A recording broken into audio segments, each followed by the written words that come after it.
ಪರಪ್ಪನ ಅಗ್ರಹಾರದಲ್ಲಿ ದರ್ಶನ್ ಬಿಂದಾಸ್ ಹಾಕಿದ್ದ ಬಗ್ಗೆ ಹಾಗೂ ವಿಡಿಯೋ ಕಾಲ್ನಲ್ಲಿ ಮಾತನಾಡಿದ್ದ ವಿಚಾರ ಸಖತ್ತು ವೈರಲ್ ಆಗ್ತಾ ಇದ್ದಂತೆ ಎತ್ತಂಗಡಿ ಕೂಡ ಮಾಡಲಾಯಿತು ಅವರನ್ನ. ಅದರ ತನಿಖೆ ನಡೆಸಿರುವ ಖಾಕಿಗೆ ಸ್ಫೋಟಕ ಮಾಹಿತಿ ಗೊತ್ತಾಗಿದೆಯಂತೆ. ಅದೇನಂತೀರಾ ಈ ಸ್ಟೋರಿ ನೋಡಿ.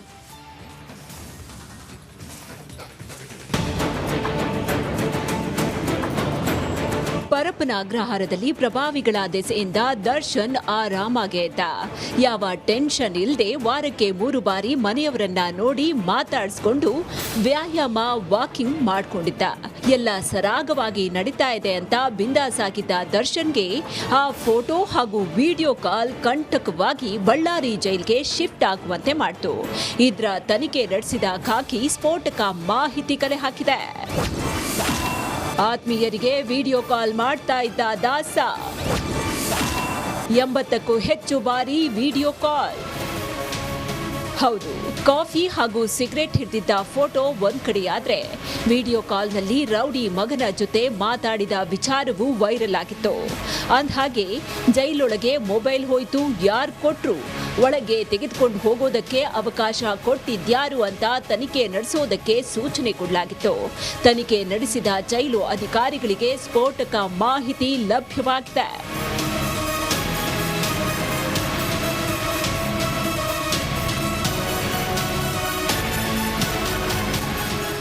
ಜೈಲಲ್ಲಿದ್ಕೊಂಡೇ ದರ್ಶನ್ ಒಂದಲ್ಲ ಎರಡಲ್ಲ ಬರೋಬ್ಬರಿ 80ಕ್ಕೂ ಹೆಚ್ಚು ಬಾರಿ ವಿಡಿಯೋ ಕಾಲ್ ಮಾಡಿರೋದು ಬೆಳಕಿಗೆ ಬಂದಿದೆ.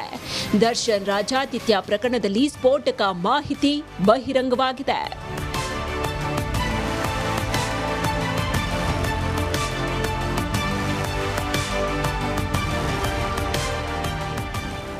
ಜೈಲಲ್ಲಿದ್ಕೊಂಡೇ ಆತ್ಮೀಯರೆಲ್ಲರ ಜೊತೆ ದಾಸ ಮಾತನಾಡಿರೋದು ಗೊತ್ತಾಗಿದೆ. ಅದು ವಿಡಿಯೋ ಕಾಲ್ನಲ್ಲಿಯೇ ಮಾತನಾಡ್ತಿದ್ದ ಅಂತ ವಿಚಾರಣೆ ವೇಳೆ ಬಹಿರಂಗ ಆಗಿದೆ. ಇನ್ನು ರಾಜಾತಿಥ್ಯದ ಕುರಿತು ತನಿಖೆ ಮುಂದುವರಿಸಿರುವ ಪೊಲೀಸರು ಇನ್ಯಾವ ಸತ್ಯ ಪತ್ತೆ ಹಚ್ತಾರೋ ನೋಡಬೇಕು. Bureau report, republic Kannada.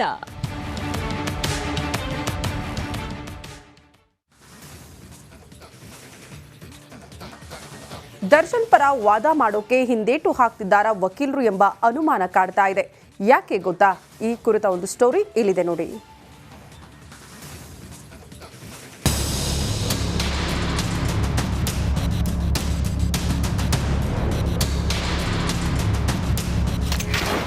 Charge sheet final, ದಾಸನ ವಕೀಲ ಯಾರು? ಪೊರ್ಕಿ ಕೈ ಬಿಟ್ಟಿದ್ಯಾಕೆ ಸಾಲು ಸಾಲು ಹಿರಿಯ ವಕೀಲರು?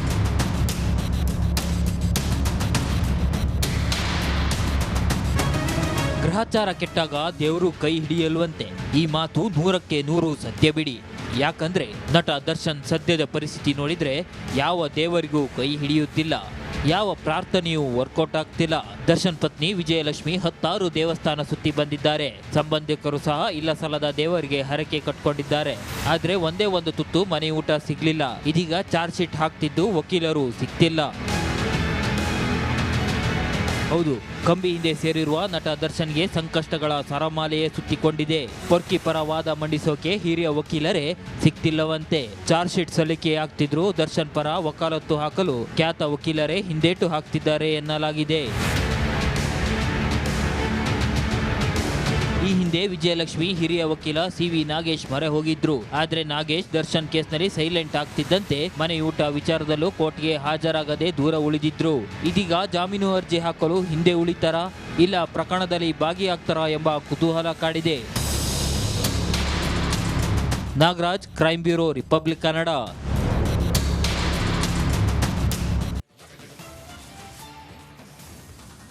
ರಾಜ್ಯದಲ್ಲಿ ಸಿಎಂ ತಲೆ ಮೇಲೆ ಪ್ರಾಸಿಕ್ಯೂಷನ್ ತೂಗುಗತ್ತಿ ನೇತಾಡ್ತಾ ಇದೆ. ಇದರಿಂದ ತಪ್ಪಿಸಿಕೊಳ್ಳುವುದಕ್ಕೆ ಸಿದ್ದರಾಮಯ್ಯ ಹರಸಾಹಸ ಪಡ್ತಿದ್ದಾರೆ. ಇದರ ನಡುವೆ ರಾಜ್ಯಪಾಲರ ನಡೆ ಭಾರೀ ಕುತೂಹಲ ಹೆಚ್ಚು ಮಾಡಿದೆ. ಕಾರಣ ಏನು ಗೊತ್ತಾ? ಈ ಸ್ಟೋರಿ ನೋಡಿ.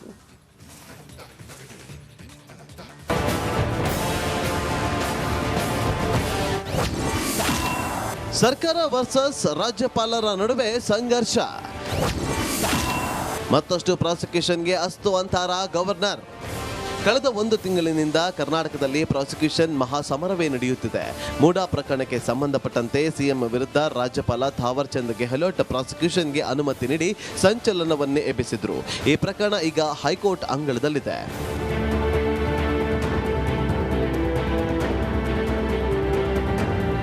ಇದೀಗ ಸಿಎಂ ಸಿದ್ದರಾಮಯ್ಯ ಅವರ ಕೇಸ್ ಬಳಿಕ ಬೇರೆ ಕೇಸ್ಗಳತ್ತ ಗವರ್ನರ್ ಚಿತ್ತ ಇದೆ ಎನ್ನಲಾಗ್ತಾ ಇದೆ. ಇಬ್ಬರು ಪ್ರಮುಖ ಸಚಿವರ ಮೇಲಿನ ದೂರಿಗೆ ವರದಿ ಕೇಳಿರುವ ಗವರ್ನರ್ ಸರ್ಕಾರದ ಮುಖ್ಯ ಕಾರ್ಯದರ್ಶಿಗಳಿಗೆ ವಿವರಣೆ ಕೊಡುವಂತೆ ಸೂಚನೆ ಕೊಟ್ಟಿದ್ದಾರೆ.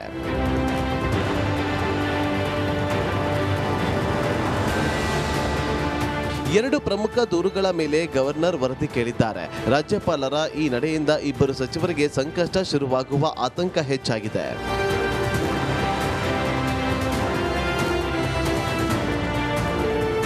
ಸಚಿವರಾದ ಎಂಬಿ ಪಾಟೀಲ್ ಹಾಗೂ ಪ್ರಿಯಾಂಕ್ ಖರ್ಗೆಗೆ ಸಂಕಷ್ಟದ ಸಾಧ್ಯತೆ ಇದೆ. ಕೆಐಡಿಬಿಯ ಸಿಎ ಸೈಟು ಹಂಚಿಕೆ ವಿಚಾರವಾಗಿ ಸಂಕಷ್ಟ ಶುರುವಾಗಿದೆ. ಸಿಎಎಸ್ ಮಾಹಿತಿ ಕೊಟ್ಟ ಬಳಿಕ ಗವರ್ನರ್ ನಡೆ ಕುತೂಹಲ ಮೂಡಿಸಿದೆ. ಈ ಪ್ರಕರಣದಲ್ಲಿಯೂ ಸಿದ್ದರಾಮಯ್ಯ ಕೇಸ್ ಸೂತ್ರ ಅನುಸರಿಸುತ್ತಾರಾ ಗವರ್ನರ್ ಅಂತ ಕಾದ್ ನೋಡಬೇಕು. ಬಸವರಾಜ್, ರಿಪಬ್ಲಿಕ್ ಕನ್ನಡ, ಬೆಂಗಳೂರು.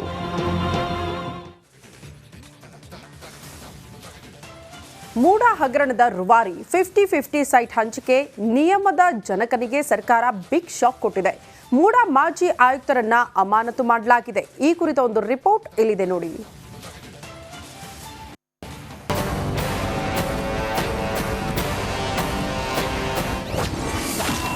ಮೂಡ ಹಗರಣದ ಮೊದಲ ವಿಕೆಟ್ ಪತನ. ಮೂಡ ಮಾಜಿ ಆಯುಕ್ತ ದಿನೇಶ್ ಸಸ್ಪೆಂಡ್. ಇದು ರಿಪಬ್ಲಿಕ್ ಕನ್ನಡದ ಬಿಗ್ ಇಂಪ್ಯಾಕ್ಟ್. ಮೂಡ ಹಗರಣ ಸಿದ್ದರಾಮಯ್ಯ ಸರ್ಕಾರಕ್ಕೆ ತೀವ್ರ ತಲೆನೋವಾಗಿ ಪರಿಣಮಿಸಿದೆ. ಪ್ರಾಸಿಕ್ಯೂಷನ್ ಅನುಮತಿ ಕುರಿತು ಹೈಕೋರ್ಟ್ನಲ್ಲಿ ವಿಚಾರಣೆ ನಡೆಯುತ್ತಿರುವ ಬೆನ್ನಲ್ಲೇ ಭಾರಿ ಬೆಳವಣಿಗೆ ನಡೆದಿದೆ. ಇದೀಗ ಮೊದಲ ವಿಕೆಟ್ ಪತನಗೊಂಡಿದೆ.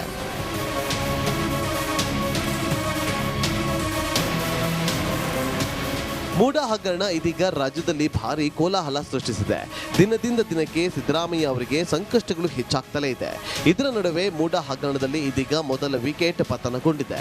ಮೈಸೂರು ನಗರಾಭಿವೃದ್ಧಿ ಪ್ರಾಧಿಕಾರದ ಈ ಹಿಂದಿನ ಆಯುಕ್ತರಾಗಿದ್ದ ಜಿಟಿ ದಿನೇಶ್ ಕುಮಾರ್ ಅಮಾನತುಗೊಂಡಿದ್ದಾರೆ.